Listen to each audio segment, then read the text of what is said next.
우리에게 주신 말씀에 근거하여 위기의 순간에 라는 제목으로 하나님의 은혜를 함께 나누고자 합니다.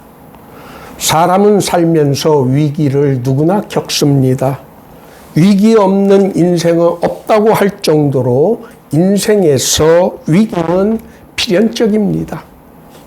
인생에서만 위기의 순간이 있는 것은 아닙니다. 국가와 사회 그리고 회사에도 위기는 닥칩니다. 그 위기를 어떻게 극복하느냐에 따라 그 사람의 인생과 국가의 운명은 달라지게 됩니다. 많은 사람들이 교회의 위기, 기독교의 위기가 닥쳤다고 합니다. 많은 사람들이 특히 젊은이들이 교회를 떠나고 있기 때문입니다. 규모가 큰 교회들도 위기감을 느끼는데 우리처럼 작은 교회는 더욱 그 위기감이 클 수밖에 없습니다.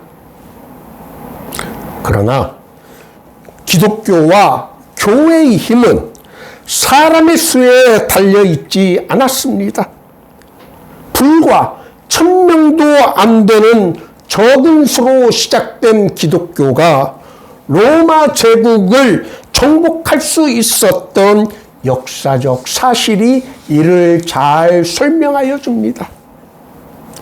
교회에 닥친 위기의 본질은 성도의 수가 줄어드는 것보다 우리가 믿는 믿음이 흔들리고 복음의 진리에서 멀어지기 때문입니다. 갈라디아서는 초대교회 시대에 이방인들로 구성된 교회가 겪었던 위기 순간에 쓰여진 서신서입니다.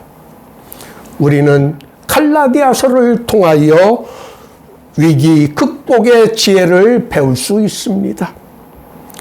갈라디아 교회가 겪은 위기는 바울 사도가 갈라디아 지방을 떠난 후에 거짓 선동가들이 나타나 구원을 얻기 위해서는 예수를 믿는 것 이외에 할례로 대표되는 율법을 지켜야 한다고 선동하였습니다. 그들의 선동에 넘어가 일부의 성도들은 바울의 사도적 권위에 의심을 품게 되었고 또 율법을 지키는 소동이 벌어진 것입니다. 이러한 긴박한 위기의 순간에 바울은 단호한 심정으로 또 어찌 보면 화가 난 상태에서 갈라디아서를 서둘러 쓰게 되었습니다. 그래서 교회에 보낸 바울 사도의 편지 중에 인사말과 그들을 위한 기도가 빠진 유일한 편지가 갈라디아서입니다. 복음의 진리라는 The Truth of Gospel이라는 용어는 오직 성경 전체에서 갈라디아서 2장에만 2번 등장합니다. 갈라디아 교회가 겪게 된 위기의 본질은 바로 복음의 진리에 대한 도전이었던 것입니다. 우리는 종종 위기의 원인을 우리 외부, 밖에서 찾게 되는 경우가 많습니다. 그러나 위기의 본질은 외부의 요인보다 우리 자신 내부에 있는 경우가 많이 있습니다. 특히 신앙생활, 즉 하나님과의 관계에서는 더욱 그렇습니다. 사람들은 교회의 세상에 대한 영향력이 교회의 수와 교세의 규모에 달려있다는 착각에 빠지기 쉽습니다. 그러나 성경은 그렇게 가르쳐 주지 않습니다.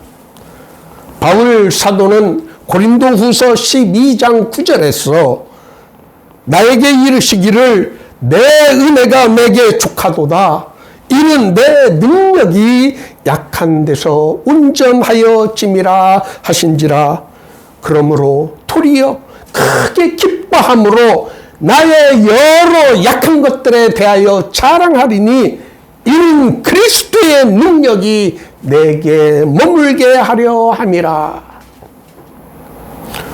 오늘 우리가 함께 부른 찬송가 내 주는 강한 성이오이 2절 가사 내 힘만 의지할 때는 패할 수밖에 없도다라는 그 말씀과 정확하게 일치합니다.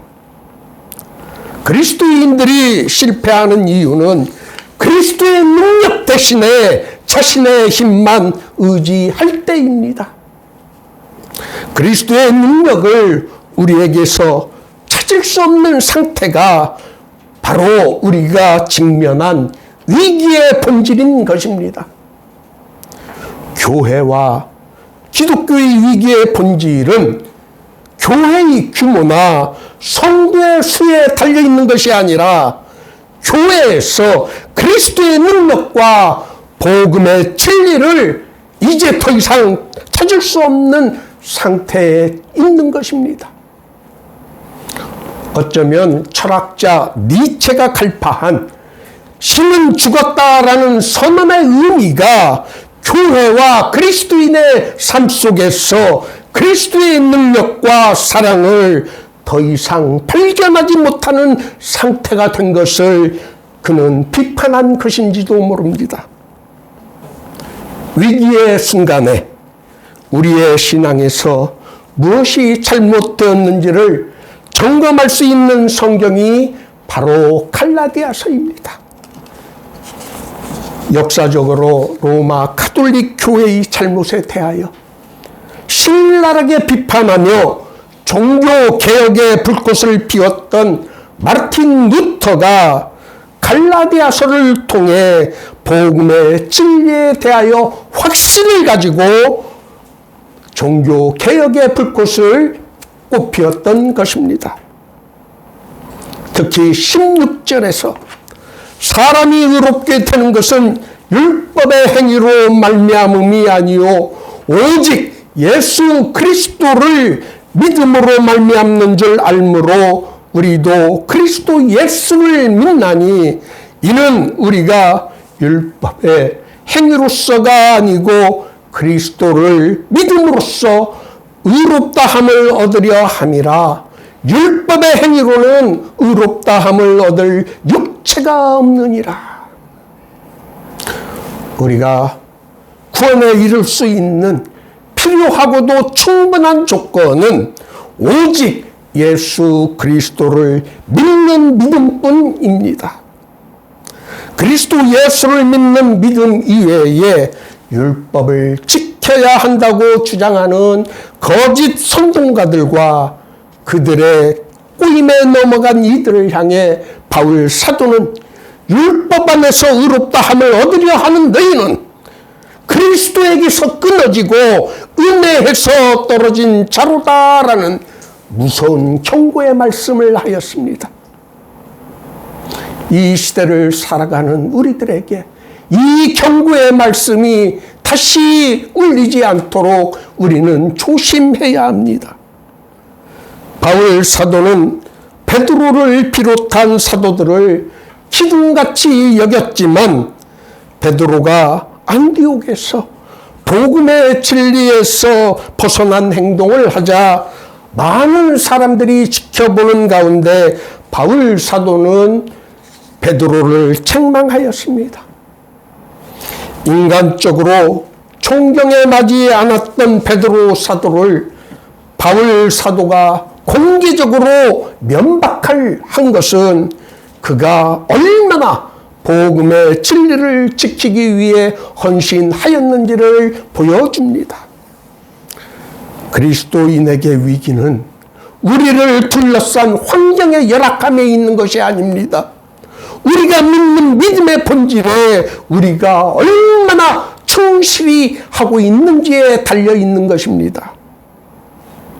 오직 믿음으로 하나님의 은혜로 구원을 받는 것 이외에 다른 하나를 더 추가하는 것 자체가 사실상 하나님의 은혜 자체 자체를 무효로 만들 위험에 처임게 만드는 것입니다. 예수 그리스도의 탄생을 기념하는 성탄절이 이제 일주일 앞으로 다가왔습니다. 복음의 진리를 수호하는 것과 예수 그리스도를 통한 하나님의 은혜와 사랑을 깨닫는 것이 성탄절을 성탄절답게 기념하는 일일 것입니다. 오늘 모두의 교회 예배에 참석하신 여러분 모두가 우리에게 닥친 위기의 본질이 무엇인지를 깨닫고 성탄의 의미를 여러분의 삶 속에서 체험할 수 있기를 예수님의 이름으로 축원합니다.